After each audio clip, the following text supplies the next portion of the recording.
सैयदना उमर फारूक खुतबा ईद देने गए और इस जमाने में कौन सा गरीब है जो नंगे पांव जाता हो? कौन सा गरीब है जो मस्जिद नंगे पांव जाता हो? लोगों ने तो 3 किस्म की चप्पलें रखी हुई हैं। एक मस्जिद जाने की अलहदा है, घर पहनने की अलहदा है, शादी ब्याह पे जाने की चप्पल अलहदा है।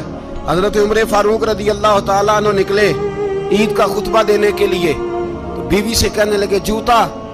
उसने कहा साहब इतनी दफा टूटा है अब गांठा नहीं जा सकता, इतनी दफा टूटा है कि अब दोबारा पेमंद नहीं लग सकते। तो हजरत उमर कहने लगे चल कोई अर्ज नहीं है, बगैर जूते के नंगे पैर ही चलते हैं, कोई अर्ज नहीं। तो कहने लगे लोग क्या कहेंगे? फरमाया चुप कर। लोग जिस दिन उमर ने ये देख लिया ना लोग उसके बारे में क्या कहते हैं, उस दिन उमर उमर नहीं रहेगा। तो कहा फिर आपका नजरिया क्या है? फरमाया मेरा नजरिया ये है कि रब रसूल मेरे बारे में क्या कहते हैं। लोगों का क्या है? लोग कल किसी के बारे में कुछ कहते हैं और परसों कुछ कहते हैं। मेरा नजरिया ये है कि रब रसूल मेरे बारे में नंगे पैर उमर जा रहे हैं। कौन जी? मैं बड़ा माड़ा।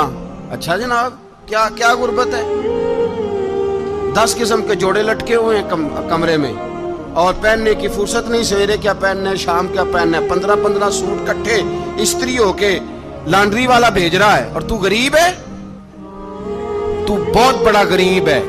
इसलिए कि गुर्बत पैसों की वजह से नहीं होती, गुर्बत तो दिल की होती है। तू वाकई बड़ा गरीब है और तू गरीब ही रहेगा। अमीर तो उमर फारूक थे, उमर फारूक थे जो नंगे पांव चले गए ईद की नमाज पढ़ाने। तो रस्ते में जो मिला कहने लगा उमर जूता तो पहन लो। फरमाया तुम्हें उमर का जूता ना पहनने का नक्श तो नजर आया है, कोई अर्ज नहीं। अगर उमर को कभी बताना हुआ तो वो वाला नुक्स बताना जो उमर की सीरत में पैदा हो, किरदार में पैदा हो, वो वाला नुक्स बताना। ये छोड़ो जूते आते जाते रहते। नंगे पांव गए, पांव धोए, नमाज पढ़ाई, लौट आए। ओ भाई यहाँ तो हमारा बनाव सिंगार उतरना, जितनी तवज्जो कपड़ों की तरफ है इतनी तवज्जो कभी हमारी इल्म की तरफ होती ना, जितना ज़ौक शौक हमारा बनाव सिंगार की जानिब है, इतना बनाव सिंगार कभी हमारा इखलाकियात की जानिब होता तो मामलात बड़ी हद तक संवरे हुए होते। हजरत सैयदना फारूक आज़म रदी अल्लाह ताला अपनी जिंदगी को तरतीब दिया। एक दिन भी खिलाफत नहीं मांगी अल्लाह से। हजरत औफ बिन मालिक अशजई एक सहाबी हैं। हजरत औफ बिन मालिक रदी अल्लाह ताला अन्हु फरमाते हैं कि जनाब अबू बकर सिद्दीक का जमाना था तो मैंने ख्वाब देखा। मैंने ख्वाब में जनाब उमर को देखा और मैंने देखा कि कोई कहने वाला कह रहा है कि उमर वो है कि अल्लाह के रास्ते में कोई इसे जितना मर्जी बुरा भला कहे ये परवाह नहीं करता। किसके रास्ते में? बोले सारे। इसका मतलब है अल्लाह के रास्ते में लोग बुरा भला भी। कुरान मजीद ने कहा वला यखाफून लौमत लाइम। कुछ लोग ऐसे हैं जो बुरा भला कहने वालों की परवाह नहीं करते। आप यकीन करें अगर परवाह शुरू हो जाए ना तो दीन का काम खत्म हो जाए। ना कोई तकरीर करे, ना कोई तदरीस करे, ना कोई पीरी मुरीदी करे, खत्म हो जाए अगर बातों की परवाह। लेकिन वो परवाह, हजरत औफ बिन मालिक अशजी कहते हैं मैंने ख्वाब में देखा कि उमर वो है जो किसी की परवाह, और दूसरी बात मैंने ये देखी कि उमर खलीफा बनेगा, और तीसरी बात मैंने ख्वाब में ये देखी कि उमर शहीद भी किया जाएगा, उमर शहीद भी होगा। ये मैंने 3 बातें ख्वाब में देखी। फरमाते हैं मैंने आके ख्वाब हजरत अबू बकर सिद्दीक को सुनाई, वो खलीफा थे। वो कहने लगे ठहर जा, मैं उमर को बुलाता हूँ, उसके सामने दोबारा सुनाना। उसके सामने फरमाते मैंने बुलाया हजरत उमर फारूक को, आके बैठे। ख्वाब शुरू हुआ का एक बात तो मैंने ये देखी कि आप मलामत करने वाले की परवाह नहीं करते। दूसरा आप खलीफा बनेंगे। जनाब उमर कहने लगे चुप कर, अबू बकर के सामने ही कह रहा है, चुप कर, खलीफा के सामने ही कह रहा है। तो अबू बकर सिद्दीक कहने लगे उमर इसे कहने दो, मुझे लगता है रब की रजा यही है कि मेरे बाद अगर मुस्तफा का मिंबर मिले तो उमर को मिले। इसे कहने दो। यार यहाँ तो लोग ढींगे मारते हैं, यहाँ तो लोग दावे करते हैं मेरे सामने फलाने को भी बिठाओ, फलाने को भी बिठाओ, उसको क्या पता, इसको क्या पता। ये तो बड़के मारने का दौर है। हजरत उमर रदी अल्लाह ताला अन्हु को तीसरी बात कही। हजरत औफ बिन मालिक ने कहा आप शहीद किए जाएंगे, मैंने ख्वाब देखी है। नेक लोगों के ख्वाब बड़ी हद तक सच्चे होते हैं। کہا میں نے خواب دیکھی ہے. تو حضرت عمر کہنے لگے شہید تو دلیر لوگ ہوتے ہیں, شہید تو دلیر, جسے سارا زمانہ دلیر کہہ رہا ہے وہ اپنے بارے میں کیا کہہ رہا ہے؟ کہتے ہیں شہید تو دلیر, میں تو کاہل سا آدمی ہوں, سست آدمی ہوں, میں تو اتنا کام ہی نہیں کرتا, تو یہ خواب تو نے جو ٹھیک ہے دیکھا ہے نا پھر سے دیکھنا. تو ابو بکر صدیق فرمانے لگے عاجزی نہ کر, انکساری نہ کر, تو جو کہہ رہا ہے ٹھیک کہہ رہا ہے, لیکن مجھے سن کے شکر بھی ہوا ہے اور افسوس بھی ہوا ہے. افسوس اس بات کا کہ تیرے جیسا بطل عظیم چلا جائے گا, اور شکر اس بات کا کہ رب تجھے زندگی بھی اعزاز والی دے گا, اور شہادت کی موت دے کے اللہ تجھے موت بھی عزت والی عطا فرمائے گا. اللہ موت بھی تجھے عزت والی دے گا, تجھے کاہلوں جیسی موت اللہ. حضرت فاروق اعظم رضی اللہ, بھائی یہاں تو اس زمانے کا سب سے بڑا مسئلہ پروٹوکول ہے. لوگوں کو پتا ہوتا ہے کامل پیر ہے, کامل مرشد ہے, لوگ نہیں جاتے. میں کسی کا مرید ہو جاؤں, میرا پروٹوکول کدھر گیا؟ پتا ہوتا ہے یہ کامل استاد ہے, میں اس کے پاس بیٹھوں گا تو میری تربیت کرے گا, لیکن لوگ شاگرد نہیں بنتے. میں کدھر گئی؟ یہ جو پروٹوکول کی مصیبت ہے نا, اس نے بڑے بڑے لوگ زیرو کر دیے, بڑے بڑے لوگ. اور یہ مت سمجھے کہ آپ کا وزیر اعظم پروٹوکول لیتا ہے یا آپ کا صدر پروٹوکول, وزراء, ایسی کوئی بات نہیں. ہم چھوٹے طبقے سے لے کر بڑے سارے پروٹوکول کے قائل ہیں. ہمارا تو داماد بھی کہتا ہے کہ مجھے پوچھا نہیں میں تمہارے گھر کیوں آؤں. ہمارا تو بھائی ہر شخص اعلان کرتا ہے پروٹوکول کا, فلانے نے عزت نہیں دی تو واپس آ جاؤ, فلانے نے سلوٹ نہیں کیا تو واپس آ جاؤ. لوگ جہاں سلوٹ کرنا چاہیے وہاں بھی سلوٹ کرانے کے قائل ہیں. پر حضرت عمر رضی اللہ تعالی, حضرت عمر کی سادگی اور پھر جناب عمر کی عاجزی, جب انسان اپنے اوپر سوار کر لیتا ہے نا, سوار کر لیتا ہے, میں بدکار پرانا خادم, کسے در ملی نٹ ہوئی, تے واصف یار نے نظر جو کیتی تے واصف ہی. میں اکثر سوچتا ہوں حضور نے جہاں بھی کہا نا, فرمایا میرے بعد نبی ہوتے تو خطاب کے بیٹے عمر ہوتے. حضور نے فرمایا عمر جس رستے سے جاتا ہے شیطان وہ رستہ بدل جاتا ہے. نبی پاک صلی اللہ علیہ وسلم نے فرمایا میرا عمر وہ ہے کہ اس کی زبان پر حق جاری ہے. حضور علیہ السلام نے فرمایا 950 سال حضرت جبریل میرے عمر کی شان بیان کریں تو ان کی عظمت ختم نہیں ہوتی. 950 سال جبریل عظمت بیان کرے تو ختم نہیں ہوتی. یہ بات ہے حضرت عمر کی. اور فرمایا عمر ابو بکر کی نیکیوں میں سے ایک نیکی ہے, یہ شان ہے اب عمر فاروق رضی اللہ تعالیٰ عنہ کی. حضور نے فرمایا میرے بعد نبی ہوتے تو عمر ہوتے, جس گلی سے عمر آئے شیطان رستہ بدل جائے. میرے عمر فاروق کی شان 950 سال بیان ہو تو ختم نہ ہو. عمر کی زبان پر اللہ حق بیان کرتا ہے, جو عمر کہتا ہے وہی رب کر دیتا ہے. حضور ساری زندگی فضیلتیں بیان کرتے رہے, عمر جواب میں کیا کہتے ہیں؟ کوئی بتائے نا کہ یہ والی حدیثیں کبھی عمر نے بھی روایت کی ہو کہ حضور نے میرے بارے میں یہ کہا ہے. یہ روایتیں وہ روایت نہیں کرتے. ان سے جب لوگ کہتے عمر تیری بڑی بات ہے تو عمر رو پڑتے, کہتے میں تو اونٹ چرانے والے باپ کا بیٹا ہوں, میں تو اونٹ چرانے والے باپ کا بیٹا, اونٹ چرا. اس سے آگے عمر گئے ہی نہیں ساری زندگی, اس سے آگے لفظ ہی نہیں ادا کی. اور میں تو بھائی اونٹ چرانے والا, میرا باپ تو اونٹ چرایا کرتا تھا, 10 اونٹ تھے, میری ڈیوٹی ہوتی تھی, سنبھالے نہیں جاتے تھے, ابا ڈنڈوں سے مارتا تھا. ساری زندگی عمر حج کرنے گئے, ایک خشک تنا کھجور کا عمر فاروق رضی اللہ تعالیٰ عنہ نے اس کو اپنے کلاوے میں لیا, رونے لگے. لوگوں نے کہا عمر کیا ہوا؟ فرمانے لگے یہاں میں اونٹ چرایا کرتا تھا, یہاں میں اونٹ چراتا تھا, 10 اونٹ سنبھالے نہیں جاتے تھے. دیکھو رسول اللہ کی شان, آج ساری امت چلانے کا طریقہ عطا فرما دیا ہے. ساری نظریے سے پیار. یار پیسہ کس کو برا لگتا ہے؟ آپ جس آدمی کی 50 کروڑ کی پراپرٹی ہے اس کو پوچھیں سب سے غریب, آپ کو وہی نظر آئے گا. وہ کہے گا میں ٹائٹ ہوں. حالات بڑے, میں کئی باری پوچھے انہوں نے, میں کہتا ترجمہ بھی 10 چھڑوں کی, ہمیں تو سمجھ نہیں آتی. اور ٹائٹ حالات کون سے ہوتے ہیں جی؟ جس آدمی کا کروڑوں میں کاروبار ہے نا, اس کو آپ چھیڑے وہ رونے لگ جائے گا, رونے.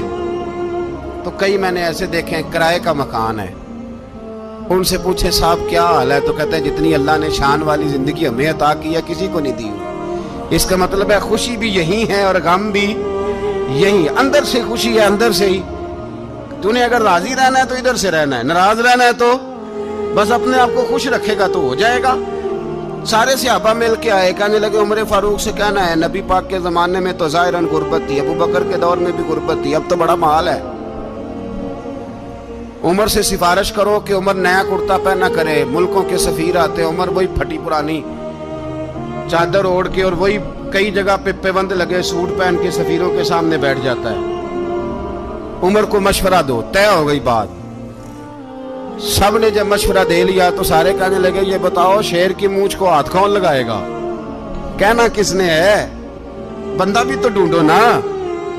نے کہا جناب میرا یہ خیال ہے کہ مولا علی شیر خدا کہیں گے، کیونکہ جس شخص کی عمر کو سب سے زیادہ حیا کرتے دیکھا وہ شیر خدا مولا علی ہے رضی اللہ تعالی علی کہیں گے، اس لیے کہ جناب علی تو کئی دفعہ جب گفتگو کرتے تھے تو حضرت عمر چپ کر جاتے تھے اور فرماتے تھے علی نہ ہوتا تو میں ہلاک ہو جاتا۔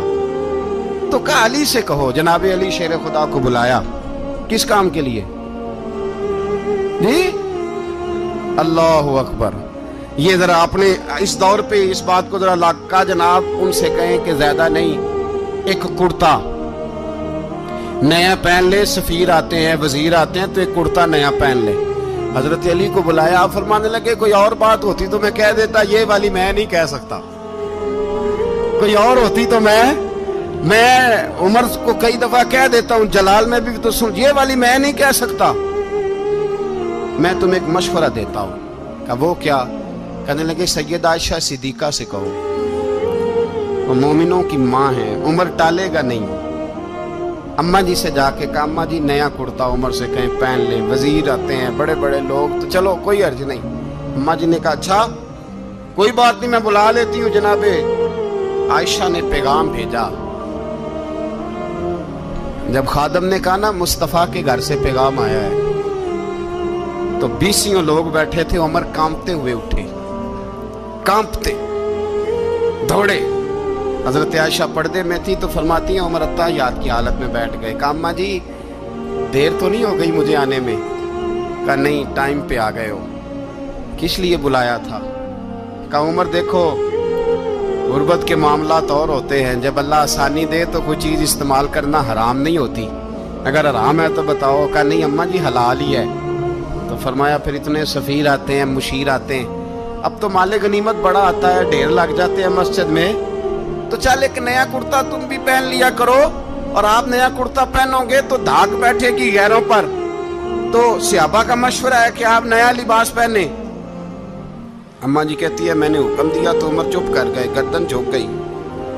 تھوڑی دیر کے بعد سیدنا عمر فاروق نے سر اٹھایا تو داڑھی پہ آنسو گر رہے تھے، رو پڑے، کہنے لگے پاک محبوب کی پاک بیوی جیسے حکم کرتی ہو میں حاضر ہوں، پر مجھے وہ والا لباس پہنانا جو میرے مصطفیٰ نے پسند فرمایا ہے۔ سیدنا عمر فاروق، میرے نبی پاک علیہ السلام نے فرمایا فرشتے 950 سال میرے عمر کی شان بیان کریں تو ختم نہیں ہو سکتی۔ اتنا بڑا شخص عمر فاروق، اتنا بڑا آدمی۔ ایک دن اعلان کیا عمر فاروق نے، لوگوں مسجد میں آؤ بات کرنی ہے، امیر المومنین کا پیغام ہے، سارے مسجد میں آ جائے۔ کھچا کھچ مسجد نبوی صحابہ سے بھر گئی، اور ایسا جب اعلان ہوتا تھا تو صحابہ دوڑ کے آتے تھے، شاید کوئی جنگ ہے، شاید کسی نے حملہ کر دیا ہے، شاید کوئی نئی بات ہے، دوڑے آئے لوگ، مسجد نبی کھچا کھچ بھر گئی۔ سیدنا فاروق اعظم رضی اللہ تعالیٰ عنہ منبر پہ بیٹھے، حضرت عبد الرحمن ابن عوف رضی اللہ تعالیٰ عنہ فرماتے ہیں کہ صحابہ تجسس کے دیکھ رہے ہیں کہ پتہ نہیں کسی طرف سے پیغام نہیں آ گیا، کوئی کافر حملہ نہیں کرنے لگا، اللہ جانے کیا ہوا ہے، بڑی پریشانی ہے۔ عمر بیٹھے اللہ کی حمد کی، نبی پاک صلی اللہ علیہ وسلم پر درود پڑھا، اور پھر عمر فاروق بولے، فرمانے لگے میں جب مکے میں رہتا تھا نا تو کبھی گھر میں قحط آ جاتا تھا، کبھی قحط آتا تھا گھر میں، بکریوں کے دودھ خشک ہو جاتے تھے، گندم نہیں ملتی تھی، پانی نہیں ہوتا تھا، تو فرمایا میری اماں مجھے خالہ کے گھر بھیج دیتی تھی، قبیلہ بنو مخزوم، اس قبیلے میں میری خالہ کی شادی ہوئی تھی تو وہ مالدار لوگ تھے، उनके पास ज्यादा बकरियां, ज्यादा ऊंट, ज्यादा गायें, ज्यादा खेत थे। हजरत उमर फारूक फरमाने लगे, मैं उनके घर जाता तो मेरे खालू समझ जाते कि उमर को इसलिए भेजा गया है कि कहत आ गया है। फरमाते हैं वो मुझे सवेरे बकरियां चराने ले जाते, शाम तक मैं उनकी बकरियां चराता। अमीरुल मोमिनीन उमर, एक तरफ मसला यह है कि कैसर व किसरा की दीवारें हिल रही हैं उमर के नारों से, और इधर उमर मिंबर पे बैठ के खुतबे दे रहे हैं। फरमाते हैं मैं बकरियां चराता, शाम तक खाला के घर जाके मजदूरी करता, और फरमाते हैं शाम होती तो एक मुट्ठी किशमिश मुझे देते वो। आप फरमाते हैं मैं बड़े कद वाला था, एक मुट्ठी किशमिश मिलती है, कभी एक मुट्ठी खजूरे, मैं शाम को खा के सो जाता। कई कई महीने यूं ही गुजरते तो मेरी अम्मा का पैगाम आता कि हालात सही हो गया, मेरे बेटे को भेज दो। ये बात कही, हजरत उमर रोने लगे और फिर कहने लगे अब वो वक्त आया है कि लोग मुझे अमीरुल मोमिनीन उमर कह के पुकारते हैं। बस ये दो बातें की। उमर ने कहा चलो जोहर का वक्त हो गया, अजान पढ़ो, उठो नमाज पढ़े, उठो। अजान हुई, इकामत हुई, जनाबे उमर ने नमाज पढ़ाई, लोग चले गए तो सैयदना अब्दुर रहमान इब्ने औफ डराना था जनाबे उमर से, बाजू पकड़ के कहने लगे उमर सियाना बंदा यार तू ये दो बातें सुनाने के लिए इतना मजमा इकट्ठा किया था, ये दो बातें कहने के लिए कि मैं खाला के घर जाके मजदूरी करता था तो एक मुट्ठी किशमिश मिलती थी, एक मुट्ठी खजूरें, ये कहने के लिए कि मैं बकरियां चराया करता था। तो हजरत उमर फारूक रदी अल्लाह ताला अन्हु फिर रोए, फिर आंखों में आंसू आए। कहने लगे अब्दुर रहमान आज ना मिस्र शाम से कुछ लोग आए थे और वो बता रहे थे कि उमर तेरा डंका वहां भी बड़ा बजता है। वो मुझे कह रहे थे तेरे नाम के वहां भी बड़े दबदबे हैं, बड़े तस्करे हैं। तो मेरा नफ्स मुझे कह रहा था उमर देखा तू यहाँ बैठा है और वहां तेरे नाम का शोर हो रहा है, मुझे इसने बड़ा किया है।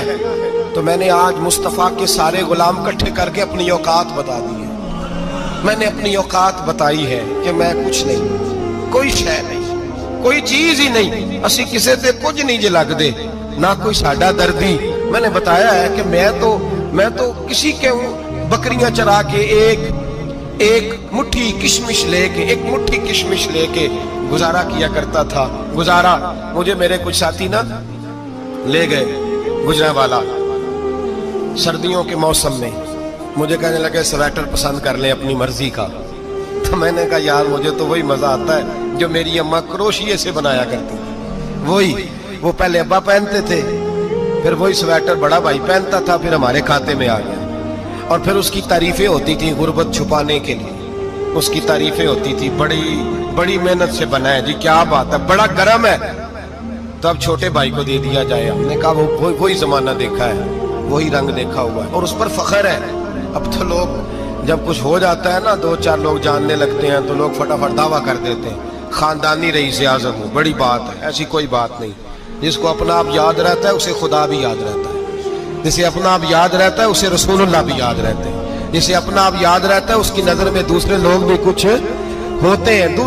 कुछ होते हैं। मैं उम्रे के लिए, हज के लिए जाता रहता हूँ, रब मुझे अपने फजल से बुला लेता है। तो मैं एयरपोर्ट से नीचे उतरा तो एक साहब मेरे जानने वाले थे, दौड़ के आए और मुझे कहने लगे क्या बात है, सुना है इस दफा आप सऊदी एयरलाइन से आए, सीधा मदीना शरीफ आए, क्या बात है आपकी। और मैंने कहा साहब छोड़ दें, मैं भी जब पहली दफा आया था तो मैं भी बड़ा घूर घूर के एयरपोर्ट देखता था, मैंने कभी देखा जो नहीं था, मैं बड़ा घूर घूर के देखता था, कोई ऐसी बात नहीं है, ये निजाम कुदरत है, बादशाह के फैसले हैं, वो जब चाहता है जिस तरह के चाहता है फैसले फरमा लेता है, तो ये उसके फैसलों की बात है।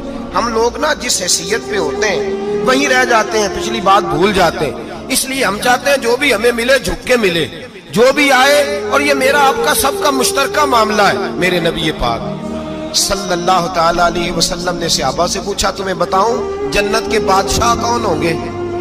जन्नत के आम लोग नहीं, जन्नत के, बोलिएगा जरा, जन्नत के अल्लाह बादशाह। जन्नत में तो जाना बड़ी बात है, हुजूर जन्नत का भी बादशाह, इब्ने माजा में लफ्ज है। तुम्हें पता है जन्नत के बादशाह कौन होंगे? तो मेरे मुस्तफा करीम सल्लल्लाहु ताला अलैहि वसल्लम के गुलामों ने कहा हुजूर हमें नहीं पता। तो हुजूर ने फरमाया जन्नत के बादशाह वो लोग होंगे जिन्हें दुनिया में कोई भी नहीं जानता था, जिनके कपड़े सादे होते थे, जो गरीब लोग होते, जो सिफारिश करते थे तो उनकी कबूल कोई नहीं करता था, जो किसी के साथ जाते थे तो उनको मानता कोई नहीं था। वो जन्नत के बादशाह होंगे, बादशाह। और फरमाया क़यामत के दिन जब लोग उन्हें देखेंगे तो उन पर फख्र करेंगे, रश्क करेंगे, कहेंगे क्या बात है तुम्हारी। यहाँ तो शौक ही बड़ा है।